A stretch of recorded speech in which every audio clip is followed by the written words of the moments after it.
Hello बच्चों, welcome to our channel. आज हम लोग करने वाले हैं IIT जेई के कुछ फिजिक्स के क्वेश्चंस जो क्लास 11 फिजिक्स से रिलेटेड है, यानी कि क्लास 11 का पोर्शन है ये। इसको बोलते हैं काइनेमैटिक्स। और काइनेमैटिक्स देखिए 2 पार्ट्स में डिवाइडेड है। एक को बोलते हैं 1 डायमेंशन मोशन, एक को बोलते हैं 2 डायमेंशन मोशन, राइट। तो यहाँ पर थोड़ा मिक्स सा क्वेश्चन मैं लाया हूँ क्योंकि ये बच्चों के डाउट्स है। जिन जिन बच्चों को डाउट्स होता है मैं उनके भी वीडियोस बनाने की पूरी कोशिश करता हूँ ताकि उनका पूरा एक्सप्लेनेशन वाली सॉल्यूशन उनको मिल जाए। तो बच्चों ये कुछ डाउट्स हैं बच्चों के जो करके देखते हैं, और ये काफ़ी अच्छे कॉन्सेप्चुअल डाउट्स हैं। जो इनको करेगा, जो इनको समझेगा, उनके जो कॉन्सेप्ट की क्लैरिटी है वो अनदर लेवल की होगी। ठीक है बच्चों, तो आइए ध्यान से देखना है और ध्यान से लिखना है, ध्यान से समझना है। A particle moves in space along the path, ये आपको इक्वेशन गिवन है किसी पाथ का, in such a way that dx by dt is equal to c is equal to dy by dt। dx by dt हम लोग कह सकते हैं वेलोसिटी अलोंग एक्स एक्सिस, वो कांस्टेंट है यानी कि c है। dy by dt यहाँ बोला गया है dy by dt velocity along y axis, उसकी जो वैल्यू है कांस्टेंट है, गिवन है। where a b c are constants, the acceleration of the particle is, acceleration क्या होगा ये आपको बताना है। ठीक है ना, चलो। तो सबसे पहली बात आप इसी पे आ जाओ। dx by dt को आप लिख सकते हो velocity along X axis, right, this is equal to c। और क्या लिख सकते हैं, और velocity along y axis is equal to c। मैंने इस फॉर्म को अलग अलग फॉर्म में लिख लिया। अब यहाँ पे मांगा गया एक्सेलरेशन, तो ऑब्वियस सी बात है मुझे टाइम के रिस्पेक्ट में डिफरेंशिएशन करनी पड़ेगी। ये हो जाएगा dvx by dt is equal to 0, यानी कि एक्सेलरेशन अलोंग एक्स एक्सिस हो गया 0। सिमिलरली dvy अपॉन dt यानी कि acceleration along y axis that is equal to 0। बढ़िया है, चलो हो गया। अब z की बात करते हैं, dz by dt भी निकाल लेते हैं। तो क्या मिलेगा, dz by dt is equal to a 3x square dx by dt plus b 2y into dy by dt।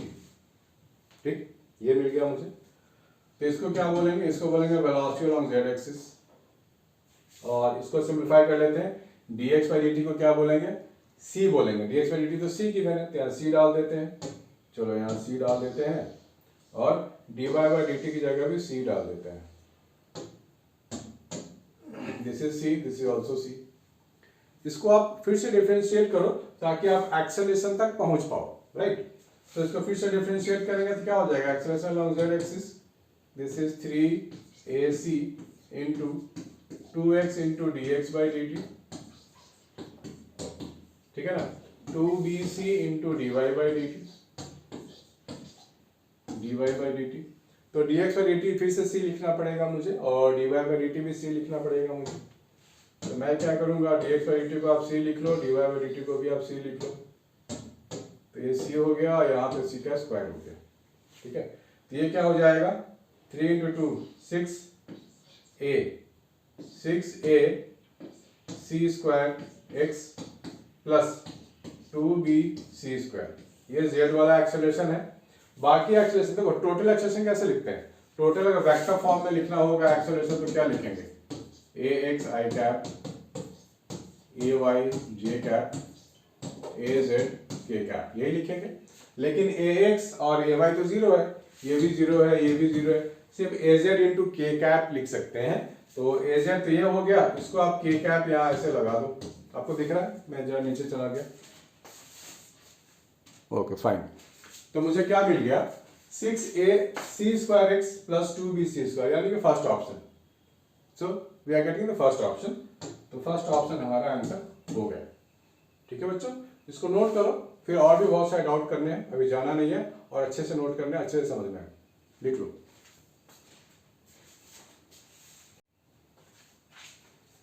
तो होपफुली आप लोगों ने क्वेश्चन नंबर 15 अच्छे से लिख लिया होगा, समझ लिया होगा। तो आगे बढ़ते हैं,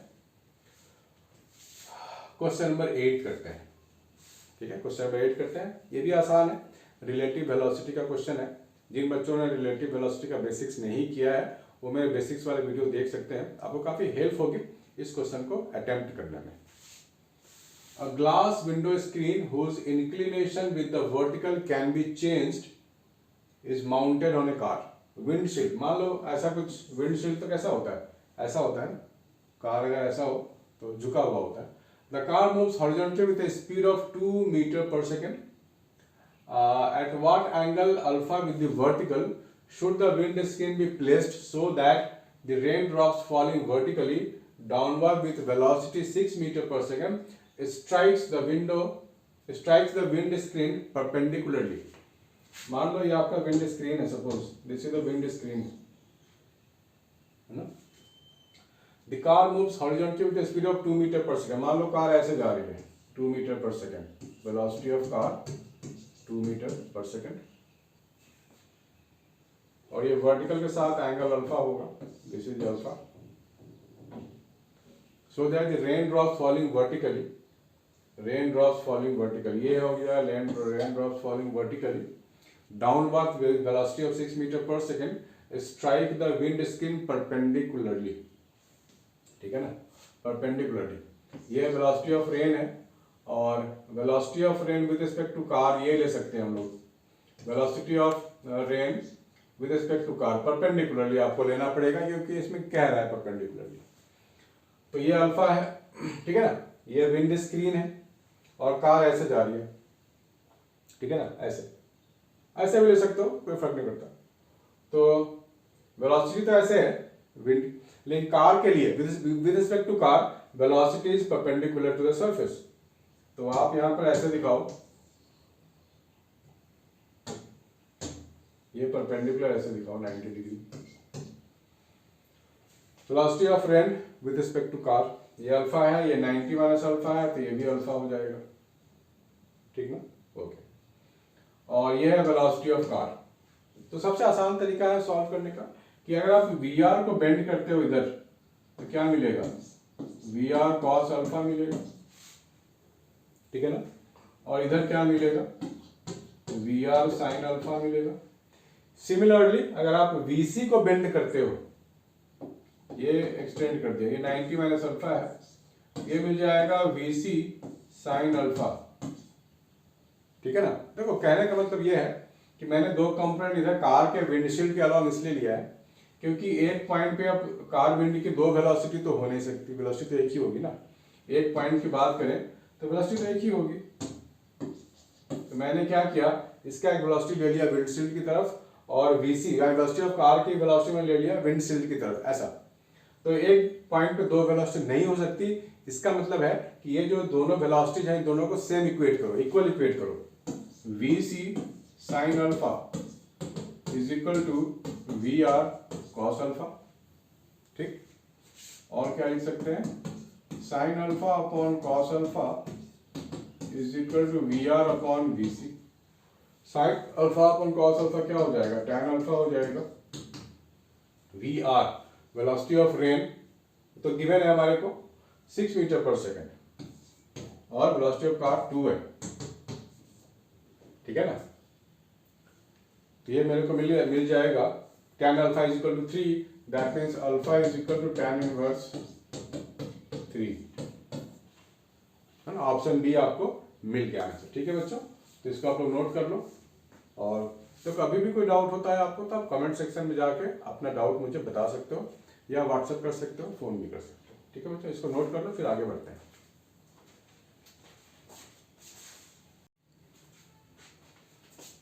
ठीक है बच्चों, तो अब आगे करते हैं। ये क्वेश्चन तो हो गया है, आपके लिए आप लोग समझ में आ गया होगा। आगे बढ़ते हैं, तो एक क्वेश्चन और है, ये कह रहा है स्विमर, रिवर और स्विमर का केस है ये। A swimmer crosses a flowing stream of width omega to and fro in time t1, okay. To and fro, river को क्रॉस किया फिर वापस भी आया। The time taken to cover the same distance up and down the stream is t2. If t3 is the time the swimmer would take to swim a distance 2 omega in still water, then ये चार option है आपके पास A B C D। देखो यहाँ पे 3 time दिए गए, 3 case. Case one में क्या है, टू एंड फ्रो, ऐसे आएगा और ऐसे जाएगा, ठीक है ना। वेलोसिटी ऑफ रिवर आप ऐसे ले लो VR। दूसरा केस में भी कुछ कह रहा है ये, ठीक है ना। दूसरा केस में the time taken to cover the same distance up and down the stream, मतलब ऐसे जाएगा और ऐसे जाएगा, इसके लिए टाइम t2 है। तीसरा केस भी कुछ है,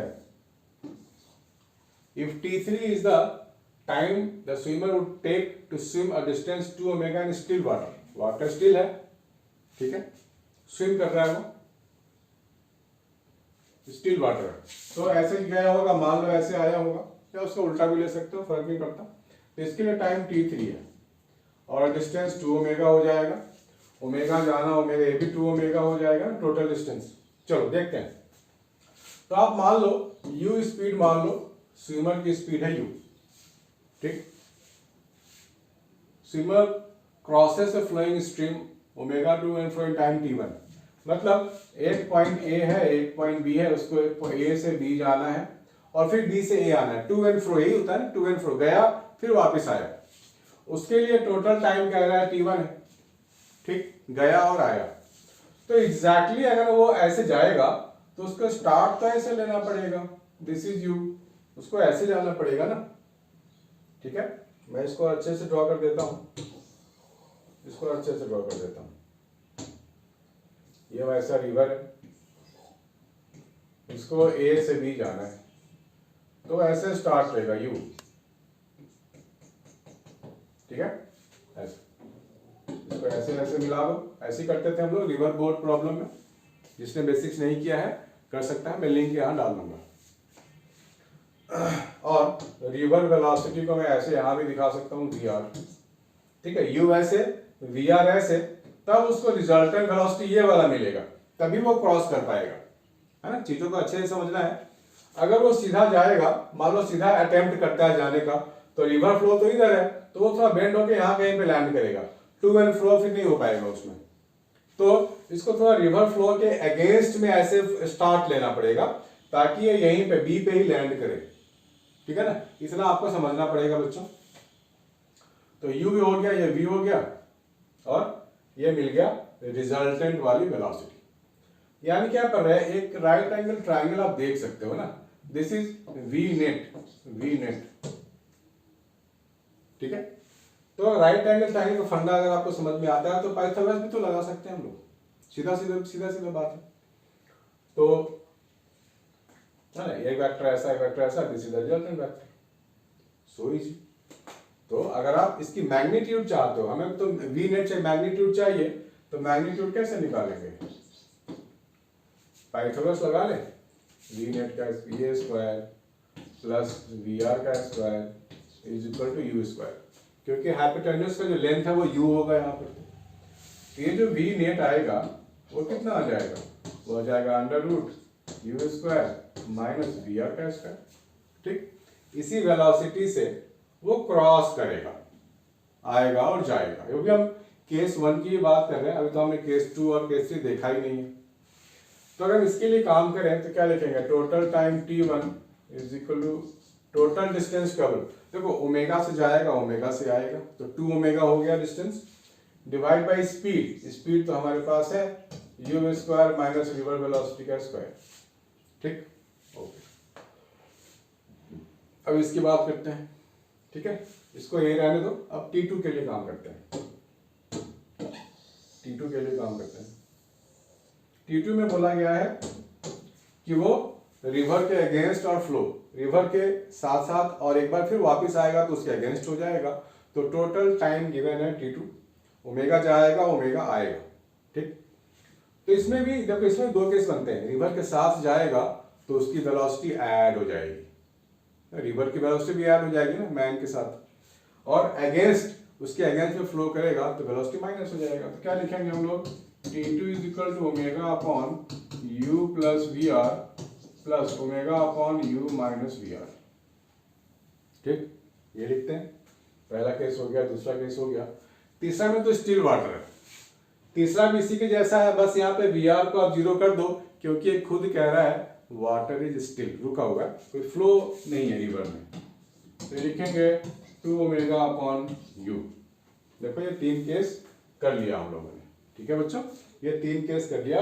अब इन 3 टाइम में आपको रिलेशन फाइंड करनी है, ये थोड़ा बड़ा लग रहा है, इसको सिंप्लीफाई कर लेते हैं। T2 को सिंप्लीफाई करेंगे तो क्या लिखेंगे हम लोग, सिंप्लीफाई हो जाएगा तो minus v r minus plus v r cut जाएगा, ये हो जाएगा 2 omega u upon u square minus v r का स्क्वायर, ठीक है ना।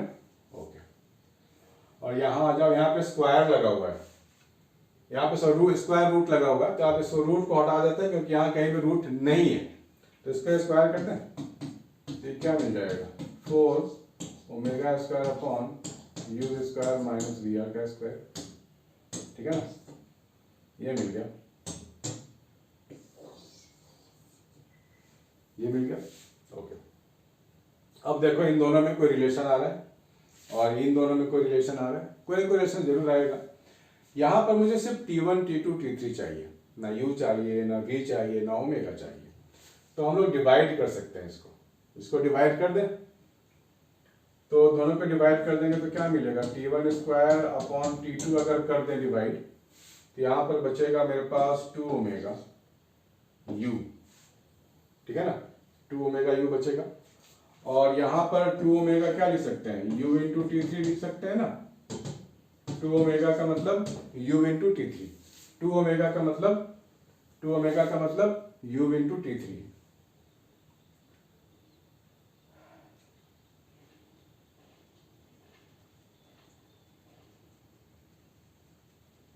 और तो कोई दिक्कत नहीं है, हमने डिवाइड ही तो किया है। अच्छा, ओमेगा U यहाँ पे नीचे रहेगा, U यहाँ पे नीचे आएगा ऐसे, तो 2 ओमेगा की जगह क्या लिखेंगे U T3, ठीक है ना, 2 ओमेगा बाई U है यहाँ पे, 2 ओमेगा बाई U, और 2 ओमेगा मेरे पास है U T3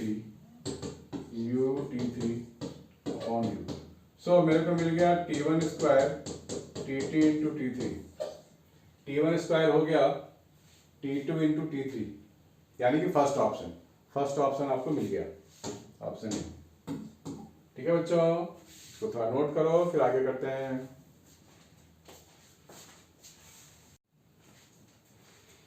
ठीक है बच्चों, आगे बढ़ते हैं, होपफुली आप लोगों ने नोट कर लिया होगा। दूसरा है A car leaves station X for station Y, दो स्टेशन मार्क कर दो पहले, सबसे पहले ये X है और ये Y है। Every 10 minutes, क्या है, every 10 minutes a car leaves from X to Y. The distance between X and Y is 60 kilometre, distance total given है 60 kilometre. The car travels at speed 60 kilometre per our, okay, यहाँ से जो car जाएगा उसकी speed given है 60 kilometre per our.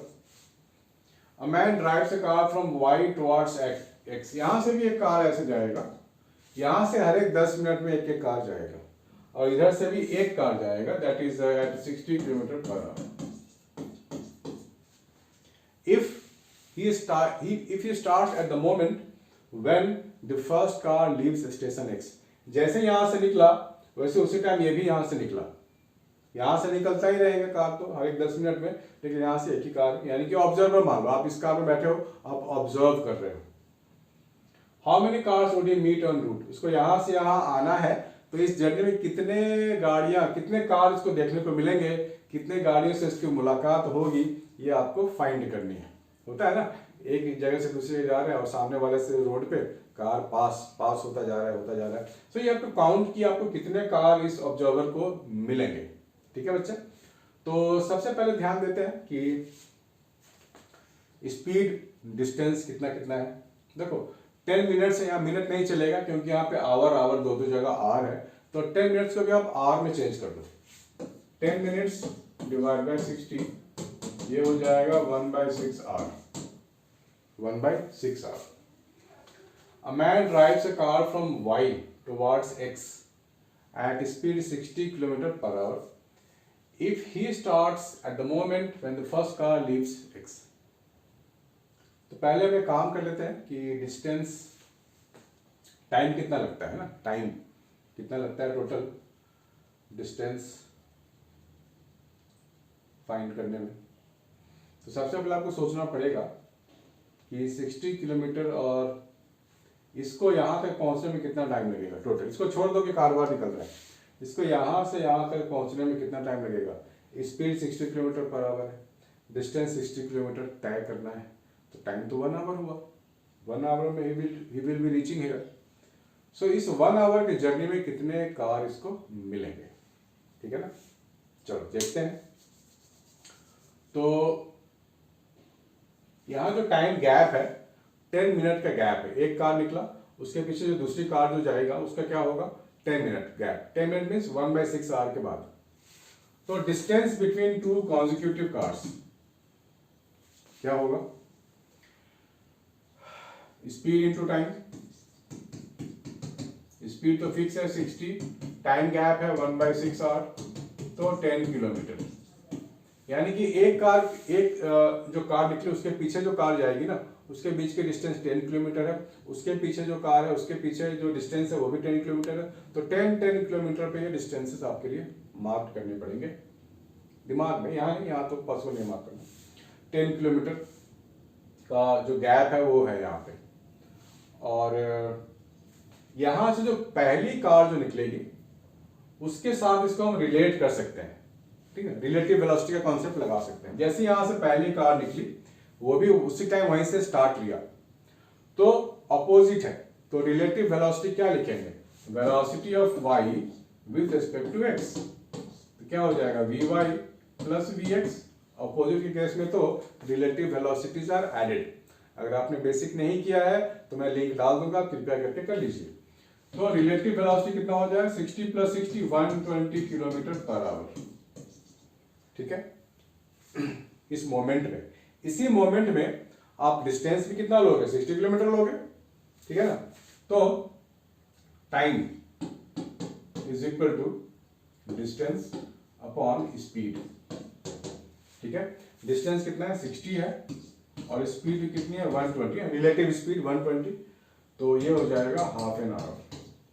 यानी कि पहली कार जो यहां से निकली उससे ये कब मिलेगा, आधे घंटे बाद वो मीट कर लेगा, ठीक है ना। आधे घंटे बाद वो मिलने वाला है या मिल लेगा आधे घंटे बाद। आप ध्यान में रखना T1 यानी कि फर्स्ट कार से कब मिलेगा, हाफ एन आवर के बाद, ठीक। चलो आगे बढ़ते हैं। अब बाकी के आधे घंटे में वो कितने गाड़ी से मिलेगा ये आपको निकालनी है, ठीक है। तो जो दूसरा टाइम है, दूसरा जो टाइम है वो क्या है जो आप निकालोगे, तो 10 किलोमीटर का गैप हम लोग ने निकाला था, यानी कि 10 किलोमीटर का गैप पे वो मिलता रहेगा। तो 10 किलोमीटर हो गया डिस्टेंस और स्पीड हो गया 120 रिलेटिव स्पीड, क्योंकि बाकी कार भी तो जा रही है ना, तो उनके साथ रिलेटिव स्पीड 120 और डिस्टेंस लेंगे 10 किलोमीटर। ये हो गया 1/12 आवर, 1/12 आवर। तो दूसरी कार से मिलेगा कब, 1/12 आवर के बाद। पहली कार से तो मिल गया हाफ एन आवर में, और पहली कार और दूसरी कार के बीच में तो 10 किलोमीटर का डिस्टेंस है, तो इसको 10 किलोमीटर तय करना पड़ेगा, उसके लिए 1/12 आवर। यानी कि सेकंड कार कब मिलेगा, ये सेकंड कार कब मिलेगा 1/12 आवर में मिलेगा, ठीक। बाकी ये यूनिफॉर्मिटी मेंटेन रहेगी क्योंकि तीसरी कार भी 10 किलोमीटर के बाद मिलने वाला है, ठीक है ना। यानी कहने का मतलब यह हो गया कि total time T1 plus T2 plus T3 कब तक चलेगा, n टाइम चलेगा, मुझे नहीं मालूम कब तक चलेगा। तो टोटल टाइम कितना है 1 आवर ही तो है इसके पास, उसके बाद वो पहुंच जाएगा x पे, ठीक है ना। तो पहला टाइम है हाफ, दूसरा टाइम है 1/12, तीसरी कार से मिलने के लिए भी टाइम सही होगा ना 1/12, क्योंकि दूसरा और तीसरा के बीच में जो गैप है वो भी 10 किलोमीटर है, तीसरे चौथा गैप भी 10 किलोमीटर है और रिलेटिव वेलोसिटी भी सेम है, तो सेम टाइम गैप लगेगा मिलने में, यूनिफॉर्म है सब कुछ। तो ये प्लस 1/12 फिर से लिखेंगे, कितनी बार मुझे नहीं पता, तो n टाइम्स लिख लेते हैं, टोटल 1 आवर टाइम। तो जो यहां से यहां तक की जो चीजें हैं ना वो एक ही जैसे हैं, यूनिफॉर्म है, तो इसको मुझे कैलकुलेट करना है ना। तो मैं क्या लिखूंगा, हाफ को आप अलग रखो, 1/12 n टाइम्स, तो आप क्या लिखोगे 1/12 into n, this is equal to 1 hour. यहां से आप कैलकुलेट कर लो, ठीक है ना। कितना आता है देखते हैं, इस हाफ को उधर ले जाओ, सो n/12 आपको हाफ मिल गया और यहाँ से n की वैल्यू 6 मिल जाएगी। 6 कार उसको मिल रहे कहाँ से, यहाँ से 6 कार, और पहला बात ये था ही, यानी कि 6 + 1 टोटल 7 कार उसको मिलेंगे y से x के जर्नी में। टोटल 7 कार्स मिलेंगे, टोटल 7 कार्स उसको मिलेंगे जर्नी के दौरान। ठीक है बच्चों, प्लीज प्लीज प्लीज को नोट करो, अच्छे से समझना है। n टाइम्स किसके लिए था, 1/12 1/12, तो यहाँ के लिए 6 कार की बात हो रही है। एक तो पहला वो मिल चुका है, तो टोटल 7 कार उसको मिलेंगे। ठीक है बच्चों, प्लीज मेक ए नोट।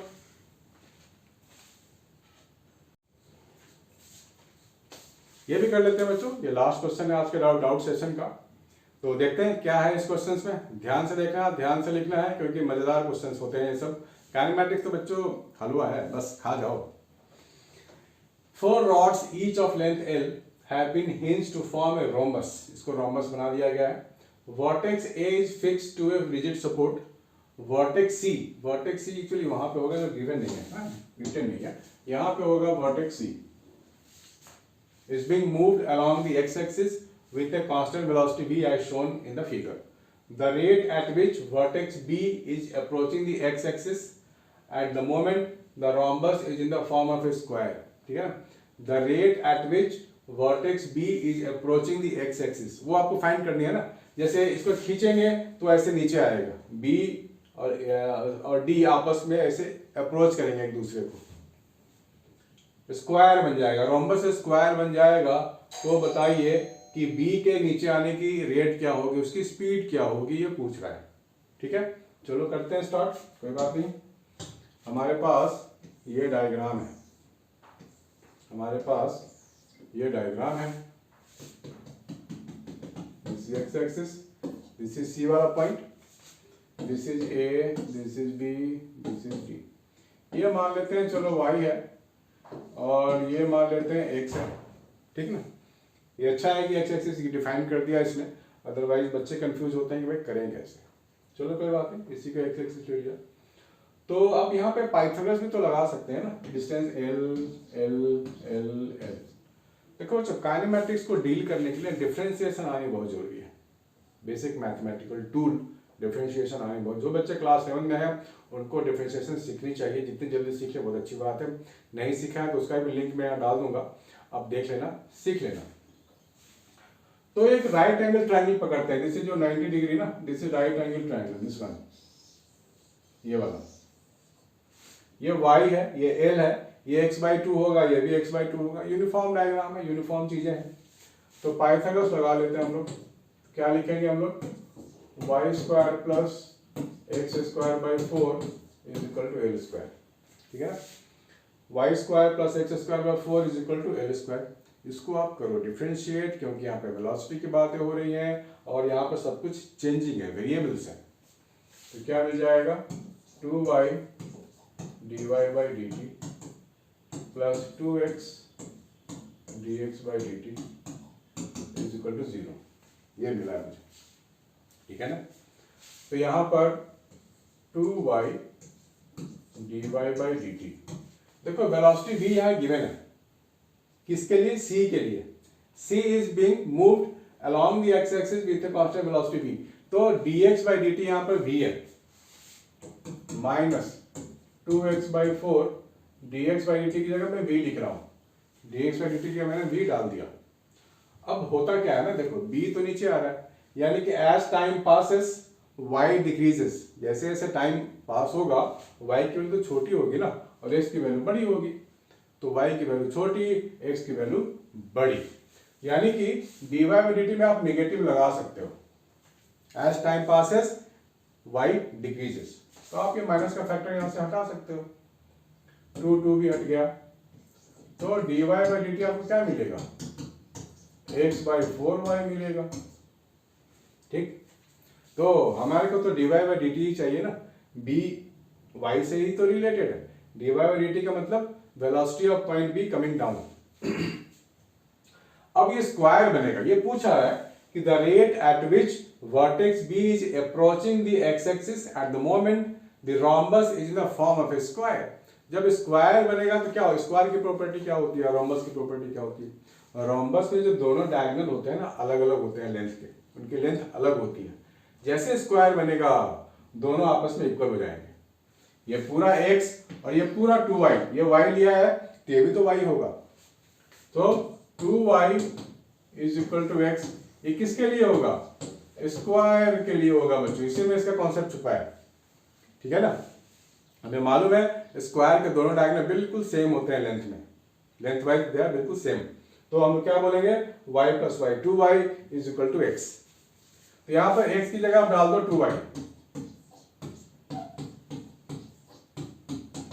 तो क्या मिल गया, v/2 मिल गया, v/2 आपको मिल गया, c